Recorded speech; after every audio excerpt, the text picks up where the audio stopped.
Si je vous posais une question toute simple, quel est le jour le plus joyeux du calendrier juif? Je suis persuadé que chacun d'entre nous donnerait à peu près la même réponse. Certains diraient Pessah, la fête de notre liberté. D'autres répondraient Pourim, avec sa joie débordante. D'autres encore penseraient à Sukkot, appelé dans la Torah le temps de notre joie. Et pourtant, nos sages viennent bouleverser complètement notre façon de penser. À la fin de la Mishnah du traité Ta'anit, ils déclarent une phrase qui devrait nous arrêter net. Il n'y eut jamais de jour aussi heureux pour Israël que le 15 Av et Yom Kippour. Attendez, vous avez bien entendu? Yom Kippour, le jour du jeûne, le jour où nous sommes vêtus de blanc comme des anges, le jour où nous passons des heures à pleurer nos fautes, le jour où nous implorons le pardon d'Hachem. Comment peut-on appeler cela le jour le plus heureux de l'année? Et puis, il y a cette autre fête, Tou B'Av, le 15 Av. Combien de Juifs connaissent réellement cette journée? Pour beaucoup, c'est devenu la Saint-Valentin juive. Mais c'est une immense erreur. Réduire Tou B'Av à une fête des amoureux, c'est passer complètement à côté de ce que nos sages ont voulu nous transmettre. Parce que Tou B'Av n'est pas la fête de l'amour romantique, c'est la fête de l'amour d'Israël. La fête où un peuple apprend de nouveau à s'aimer. La fête où des blessures vieilles de plusieurs générations commencent enfin à cicatriser. Et c'est précisément pour cela que cette journée est si grande. La Mishnah poursuit en racontant une scène absolument extraordinaire. 2 fois dans l'année, à Yom Kippour et à Tou B'Av, toutes les jeunes filles de Jérusalem sortaient dans les vignobles. Elles dansaient, elles chantaient, et les jeunes hommes venaient les observer afin de trouver leur future épouse. À première vue, cette scène paraît presque choquante. Comment imaginer une telle fête dans un peuple aussi attaché à la pudeur? Et surtout, pourquoi précisément dans les vignes? Pourquoi ne pas organiser cela à Pessah, à Sukkot ou à Shavuot? Pourquoi ce jour presque inconnu? Et la question devient encore plus forte lorsque l'on parle de Yom Kippour. Comment peut-on imaginer que quelques heures seulement avant Neila, alors que chacun tremble devant son Créateur, alors que toute la journée a été consacrée au jeûne, aux prières, aux larmes et au repentir, les jeunes filles sortent ensuite danser? Cette Mishnah est un véritable mystère. Et plus on l'étudie, plus les questions deviennent nombreuses. Mais écoutez maintenant un détail bouleversant. La Gemara nous apprend que toutes ces jeunes filles portaient des vêtements blancs. Et surtout, aucune ne mettait sa propre robe. Même les jeunes filles les plus riches, même celles qui possédaient les plus beaux vêtements, eh bien ce jour-là, elles empruntaient leur robe à une amie. Pourquoi? Afin que personne ne puisse distinguer la riche de la pauvre. Afin qu'aucune jeune fille ne ressente de honte. Imaginez cette scène. Une jeune fille issue d'une famille modeste, elle rêve, comme toutes les autres, de construire un foyer juif, mais elle n'a pas les moyens de s'offrir une belle robe. Dans beaucoup de sociétés, elle aurait probablement préféré rester chez elle. Elle se serait dit « je n'ai aucune chance ». Alors les filles riches ont pris une décision extraordinaire. Elles ont renoncé à afficher leur richesse. Toutes se sont habillées de la même manière. Personne ne savait qui était riche, personne ne savait qui était pauvre. Parce que pour la Torah, la dignité d'une seule fille juive vaut plus que tous les vêtements de luxe du monde. Quelle leçon extraordinaire! Nous vivons dans un monde où chacun essaie d'impressionner les autres. Les vêtements, la voiture, la maison, le téléphone, les réseaux sociaux. On veut montrer ce que l'on possède. La Torah nous enseigne exactement l'inverse. La véritable grandeur, ce n'est pas de montrer ce que l'on a, c'est de faire en sorte que l'autre ne souffre jamais de ce qu'il n'a pas. Voilà ce qu'est Ahavat Israël. Mais revenons à notre question. Pourquoi précisément le 15 Av? La Gemara donne plusieurs raisons. À première vue, elles semblent totalement différentes les unes des autres. Pourtant, vous allez voir qu'elles racontent toute la même histoire. La première remonte à la génération de la sortie d'Égypte. Après la faute des explorateurs, Hachem décrète une terrible sentence. Cette génération n'entrera pas en Terre Sainte. Chaque année, la veille du 9 Av, Tisha B'Av, les hommes concernés creusaient eux-mêmes leur propre tombe. Imaginez cette scène. Ils creusent la terre, ils embrassent leur famille, puis ils s'allongent dans leur tombe et attendent le lendemain. Et chaque année, des milliers d'entre eux ne se réveillaient jamais. Les survivants refermaient les tombes et attendaient l'année suivante. Pendant 39 ans. Cette scène se répéta pendant 39 ans. Quelle angoisse, quelle peur, quel poids devait peser sur ces familles. Puis arriva la 40e année. Les 15 000 derniers hommes entrèrent dans leur tombe. Le lendemain matin, ils étaient tous vivants. Ils pensèrent s'être trompés de date, alors ils recommencèrent la nuit suivante, puis encore une autre, jusqu'à la nuit du 15 Av. Lorsque la pleine lune illumina le désert, alors ils comprirent enfin que le décret était terminé. Hachem leur disait « Ma colère est finie, une nouvelle page commence ». Le premier événement de Tou B'Av est donc la fin d'un décret, la fin d'une condamnation, le début d'une espérance nouvelle. Mais ce n'est pas tout. La Gemara nous raconte ensuite un épisode parmi les plus tragiques de toute l'histoire du peuple juif. L'histoire de Pilegesh Begiv'a, la concubine de Giv'a. À la fin de l'époque des juges, une femme fut sauvagement agressée pendant toute une nuit par des hommes pervers de la ville de Giv'a, appartenant à la tribu de Binyamin. Au matin, elle mourut. Son mari, bouleversé, découpa son corps en 12 morceaux et les envoya aux 12 tribus d'Israël pour leur montrer jusqu'où la société était tombée. Le peuple tout entier fut saisi d'effroi. Une guerre civile éclata. Des dizaines de milliers de Juifs moururent. La tribu de Binyamin fut presque anéantie. Dans leur douleur et leur colère, les autres tribus jurèrent « Nous ne donnerons plus jamais nos filles en mariage aux hommes de Binyamin ». Sur le moment, cette décision semblait juste, mais les années passèrent et les sages comprirent quelque chose. Si personne n'épousait les hommes de Binyamin, alors une tribu entière d'Israël allait disparaître. Le peuple juif resterait amputé pour toujours. Alors, le 15 Av, les anciens d'Israël eurent le courage de réparer. Ils levèrent l'interdiction. Ils organisèrent cette grande fête dans les vignes, et c'est là que les jeunes filles sortirent danser. Les jeunes hommes de Binyamin purent, eux aussi, rencontrer une épouse.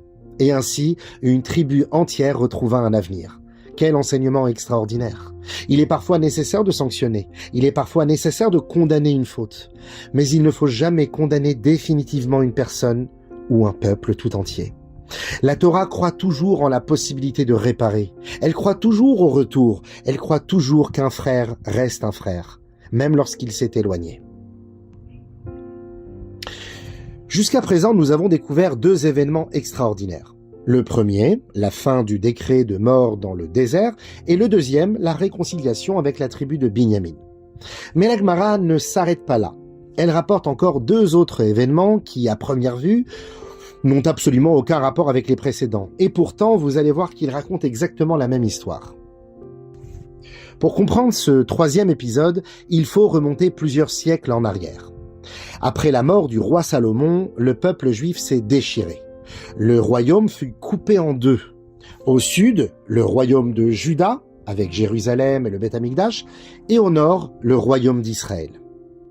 Et le premier roi d'Israël, du royaume du nord, Jéroboam, eut une immense peur. Il se dit, si mes sujets continuent de monter 3 fois par an à Jérusalem, comme la Torah le demande, leur cœur retournera vers le roi de Juda et ils finiront par m'abandonner. Alors il prit une décision dramatique. Il plaça des gardes sur toutes les routes menant à Jérusalem. Les Juifs n'avaient plus le droit d'aller au Beth Amikdash. Imaginez cette souffrance. Pendant des générations, des familles regardaient les fêtes arriver. Elles savaient que leurs frères montaient à Jérusalem. Elles aussi rêvaient d'apporter leurs sacrifices. Elles aussi voulaient prier dans la maison d'Hachem. Mais des barrages leur barraient la route. On leur disait, vous n'avez pas le droit. Ce n'était pas seulement des routes qui étaient fermées, c'était des cœurs. On avait construit des frontières entre des frères. On avait réussi à convaincre des Juifs qu'ils n'appartenaient plus au même peuple. Puis, des années plus tard, un roi courageux prit une décision historique. Il fit retirer ces barrages. Les routes furent réouvertes à nouveau et des familles purent marcher ensemble vers Jérusalem. À nouveau, le peuple recommença à se retrouver. À première vue, cela ressemble à une décision politique. Mais le rabbi explique que c'est bien plus profond.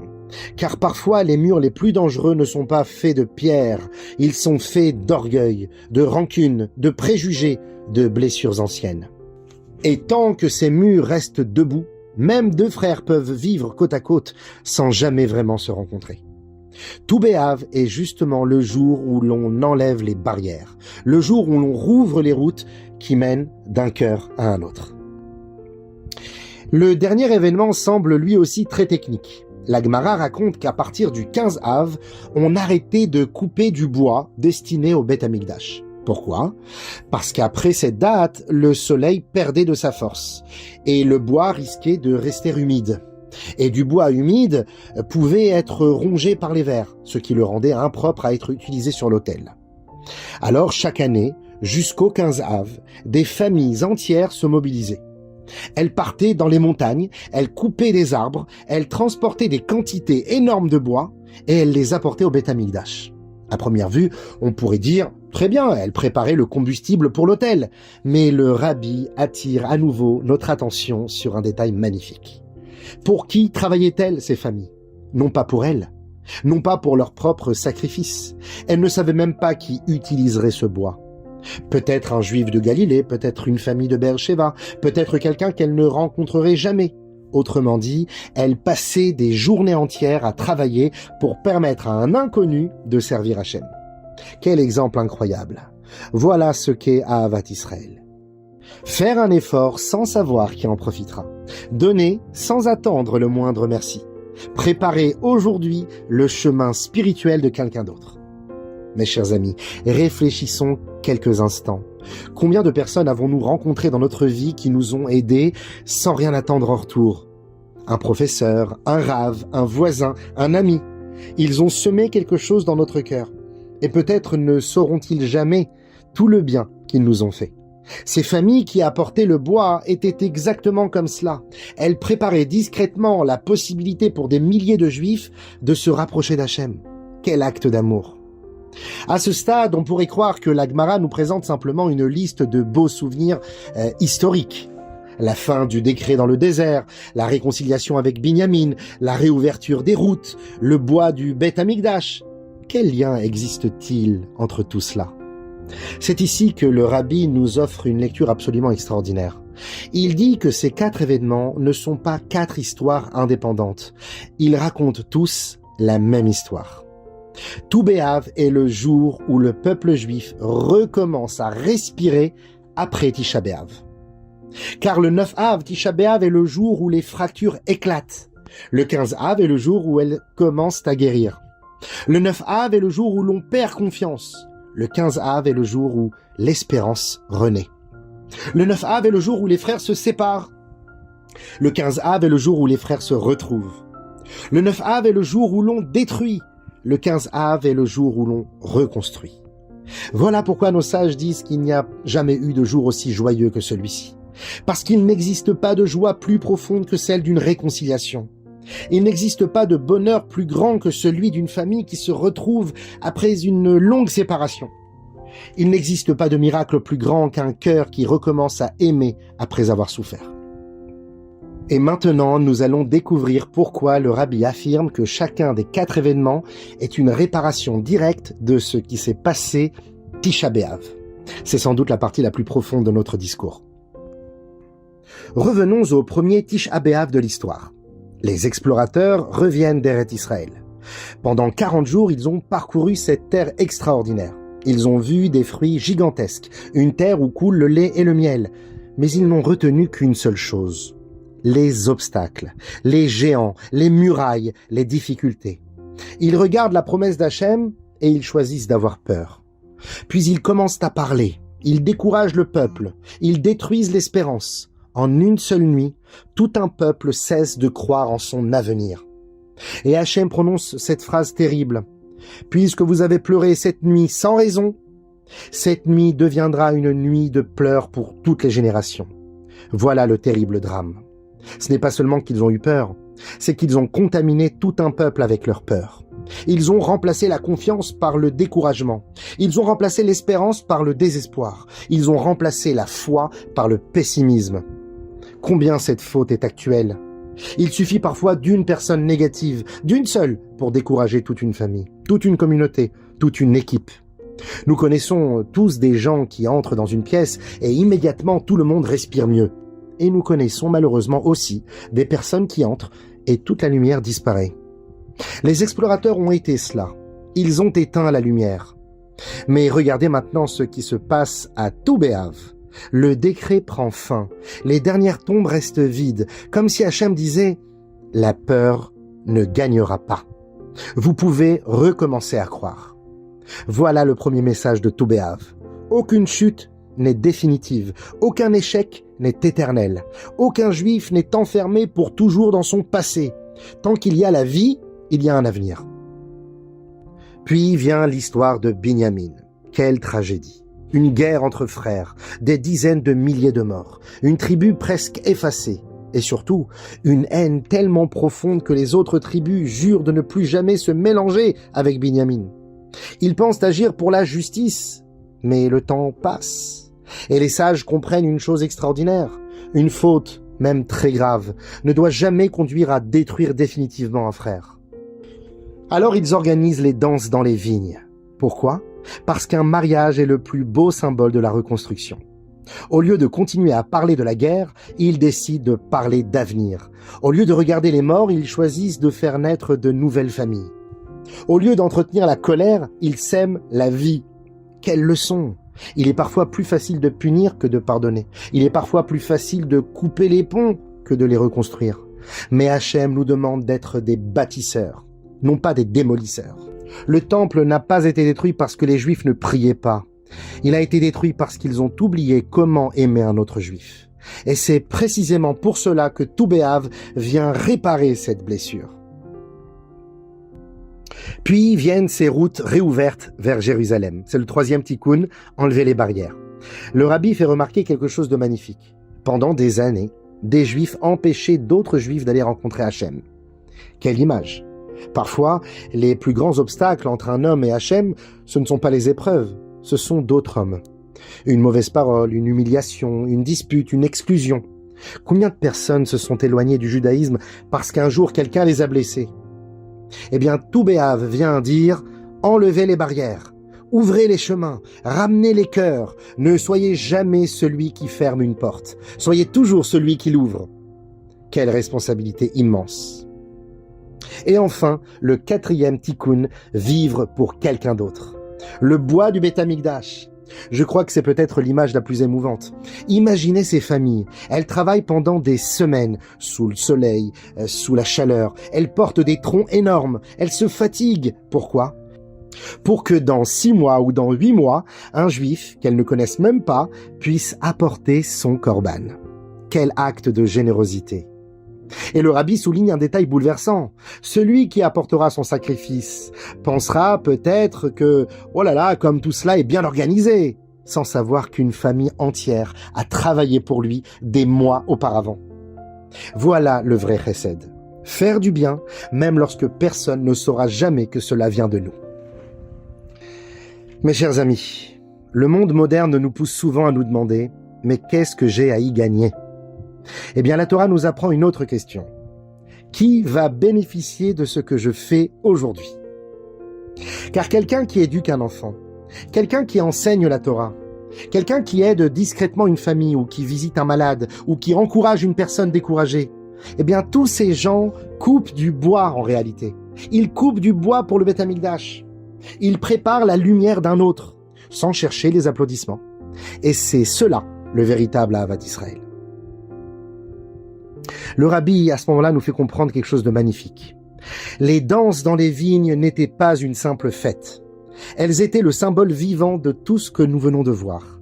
Les riches empruntaient les vêtements des pauvres. Les pauvres ne ressentaient aucune honte. Binyamin retrouvait sa place. Les routes étaient réouvertes. Le bois était offert pour les autres. Tout criait le même message. Aucun juif ne restera de côté.